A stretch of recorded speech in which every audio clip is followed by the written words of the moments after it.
Hello everybody welcome to my mini vlog. मेरो यात्रा आज सुरु भयो। कहाँ जान्छु म सबै देखाउँछु है हजुरहरूलाई। ट्रेनमा पुगिसकेपछि भित्र स्टेसनमा दामी स्केच चित्र देख्थ्यो। त्यसपछि त्यहाँ पनि के एउटा भिडियो गराइदिनु न त भनेर टक्क राउन्ड अपमा भिडियो गराइयो दामीसँग। फाइनल्ली हामी जहाँ जाने भन्यो त्यो ठाउँ चाहिँ आयो है। यही ठाउँ हो। अब म भित्र के कस्तो छ सबै देखाउने प्रयास गर्छु है हजुरहरूलाई।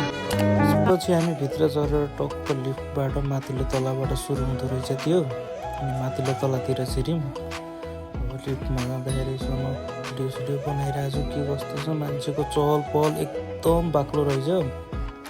अब माथि गएपछि है, माथि गइसकेपछि फर्स्टमा देख्न सक्नुहुन्छ यो एउटा बटरफ्लाई टक्क वालमा हुँदो रहेछ। आफ्नो हातको इसारा जतातिर मोड्यो त्यो बटरफ्लाई पनि त्यो साइडतिर उठ्दो रहेछ कि। त्यसमा पनि एकछिन रमाइलो पनि। त्यसपछि भित्र छिर्छु त आमा यो लाइटिङहरू देखेर यस्तो खतरा। भित्र छिरेको त झन् अँधेरै यहाँ के भयो सुन्नु है, दङ गर्ने छ कि यहाँ। यो मान्छेले कस्तरी यहाँ ड्रोन उडाइरहेको रहेछ।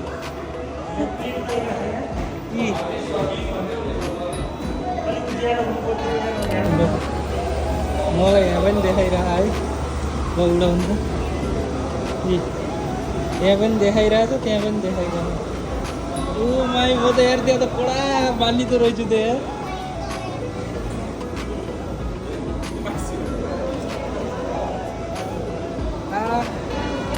फेरि दायाँको बाजुसँग पोज मिलाउन पुगेँ म त। त्यसपछि फाइनल्ली भित्र गएको एकछिन भए पनि पाइलट बन्ने अवसर पाइयो। यसरी प्लेनलाई चाहिँ कन्ट्रोल गरेर चलाउनु पाइँदो रहेछ। त्यसपछि यहाँ चाहिँ यो एउटा गोल्डन इगल नामको प्लेन रहेछ। त्यसमा पनि एउटा सानो भिडियो गरौँ न त भनेर भिडियो गराइयो यो प्लेनको देखाउनलाई होइन। गोल्डन इगल नामको प्लेन रहेछ, त्यसमा पनि गराइयो।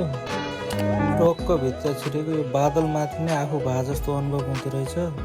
यसमा पनि एकछिन रमाइलो दिउँ न त भनेर रमाइलो गरियो यसमा पनि।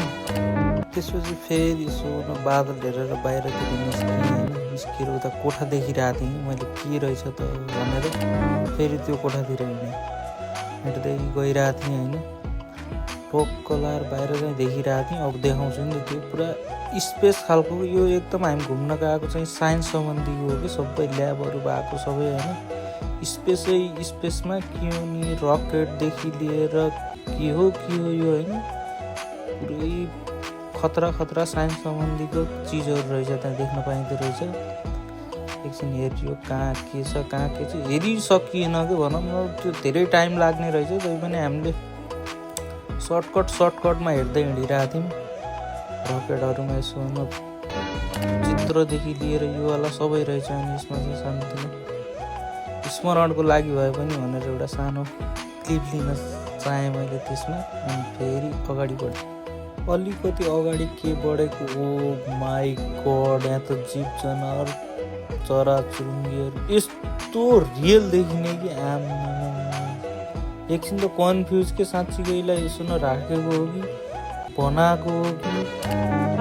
अचम्म लाग्दो कि यस्तो छामेर हेर्न पाइँदो रहेछ। तर जति देख्यो नि आफूले यस्तो रियल साइन्सले त्यो नकुल्ने हिसाबले राखेको हुन्छ नि। जस्तो यो जनावर हेर्नु यो बाघले उ गरेको यस्तो दङ्गे खरायो। यहाँ जे छन् मृग जे छन् यस्तो खतरा के चराचुरुङ्गी दङ परिरहेको छु कि म त। ओ माई गड देखेर कि यी चराहरूलाई देखेर अचम्म परिरहेको छु कि म त।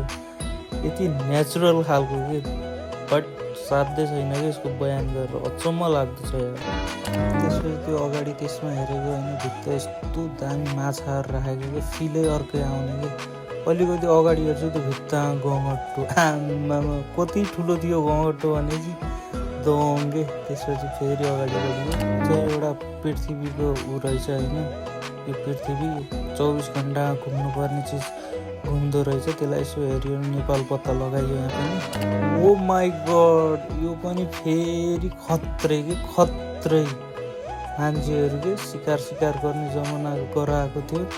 यस्तो डेन्जर। अलि अगाडि गएको त डाइनोसरहरूका हड्डी यति ठुला थिए कि अब के भन्ने।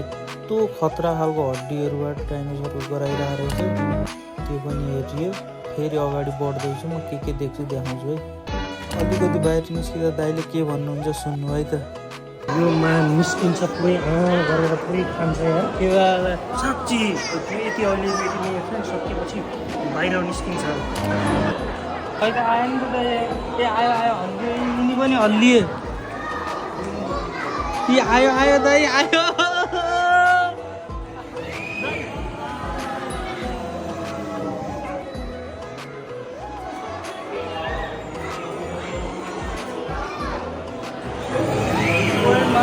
पक्का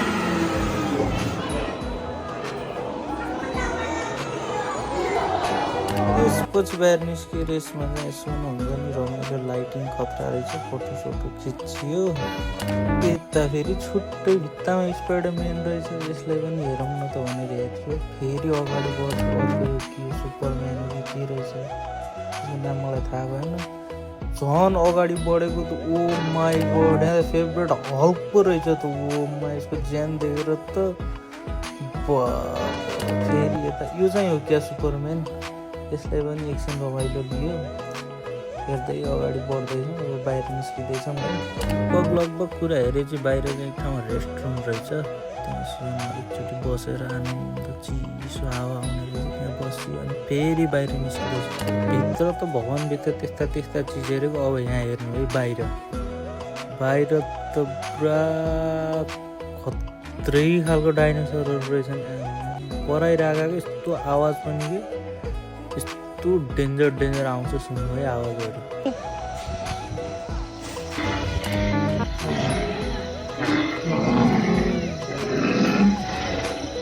फाइनल्ली त्यही हो आज ग्रान्ड पार्क घुम्यो। तपाईँहरूले पनि यहाँसम्म हेरेर साथ दिनुभयो थ्याङ्क यू त्यसको लागि। मेरो भ्लग यहीँ समाप्त हुन्छ धन्यवाद।